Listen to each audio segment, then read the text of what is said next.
পায়ে পায়ে স্বাধীনতা পার করেছে ৭৮টা বছর। ৭৫ পার প্রজাতন্ত্র দিবসের রবিবাসরীয় সকালে দিল্লিতে সাড়ম্বরে উদযাপিত হল ৭৬তম প্রজাতন্ত্র দিবস।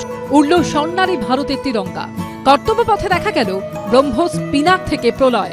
আত্মনির্ভর ভারতের সামরিক শক্তির ঝলক। দেশবাসীর কাছে নয়াদিল্লির এই কুচকাওয়াজ অমর জওয়ান জ্যোতির মতোই উজ্জ্বল, স্মরণীয়। ভারতীয় সংস্কৃতির মিলন মহান। ১৯৫০ সালে ২৬শে জানুয়ারি সকাল ১০টা ১৮ মিনিটে কার্যকরী হয় ভারতের সংবিধান। পরাধীনতার শৃঙ্খল ছিঁড়ে ভারত হয়ে ওঠে সার্বভৌম গণতান্ত্রিক প্রজাতন্ত্র দেশ। কিন্তু সেই উদযাপনের সঙ্গে প্যারেড কেন? সংবিধান কার্যকর হওয়ার সঙ্গে সামরিক কুচকাওয়াজের কি সম্পর্ক? আসলে প্রাচীনকাল থেকেই ক্ষমতার প্রকাশ্য প্রদর্শনী এই সামরিক কুচকাওয়াজ। জাতীয় গর্বের সঙ্গে সেনা এবং অস্ত্রের ঐতিহাসিক মেলবন্ধন। ইতিহাসবিদরা বলেন, মেসোপটেমিয়া সভ্যতার আগের বিবরণগুলিতেও সেনা শক্তি প্রদর্শনের উল্লেখ রয়েছে। ব্যাবিলনের ইস্তারের পবিত্র গেট দিয়ে যোদ্ধারা যখন শহরে ফিরেছিলেন, তখন তার দুপাশে ছিল ৬০টি দৈত্যাকার সিংহের মূর্তি। দেবতা তাদের দেখে হাসছিলেন। রোমান সাম্রাজ্যের হেডেতে বিজয়ী সেনাপতিরা রাজধানীতে শোভাযাত্রা করেন। চারিদিকে ছিল জনতার ভিড়। ১৯ শতকে ইউরোপে ক্রমবর্ধমান জাতীয়তাবাদের সঙ্গে সামরিক কুচকাওয়াজ জাতীয় প্রতীক হয়ে ওঠে, যা মানুষের সম্মিলিত উন্মাদনাকে জাতীয়তাবাদের অনুভূতিতে রূপান্তরিত করে।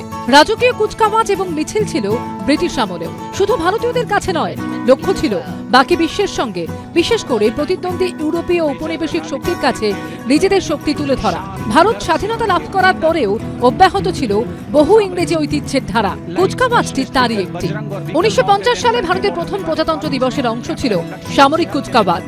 ভারতের সংবিধান কার্যকর হওয়ার দিনটিকে দেশের নেতারা রাষ্ট্র এবং জনগণের বিজয়ের দিন হিসেবে দেখেছিলেন।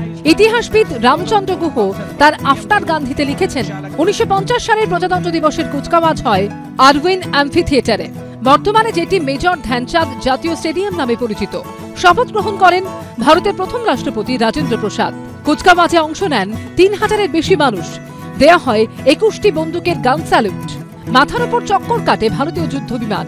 পরবর্তীকালে প্রজাতন্ত্র দিবসের কুচকাওয়াজ সরে আসে রাজপথে, বর্তমানে যার নাম কর্তব্য পথ। সময়ের সঙ্গে সঙ্গে উদযাপনের জাঁকজমক বেড়েছে।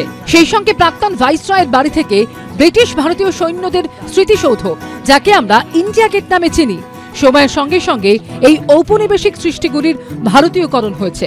১৯৫০ থেকে ৬০, প্রায় এক দশক ধরে ভাষাগত পার্থক্য ও চাপিয়ে দেওয়া সংস্কৃতির কারণে উত্তেজনা ছিল অনেক রাজ্যে। ধীরে ধীরে সেই উত্তেজনার পারদ যেমন নেমেছে, তেমনি প্রজাতন্ত্র দিবসের কুচকাওয়াজে ধীরে ধীরে ঢুকে পড়েছে অসামরিক উপাদান। কুচকাওয়াজের সামরিক শক্তি প্রদর্শনের পাশাপাশি জায়গা করে নিয়েছে রং বেরঙের ট্যাবলো। প্রজাতন্ত্র দিবসের প্যারেড হয়ে উঠেছে ভারতের বৈচিত্র্যময় সংস্কৃতির প্রতীক। এবিপি আনন্দ।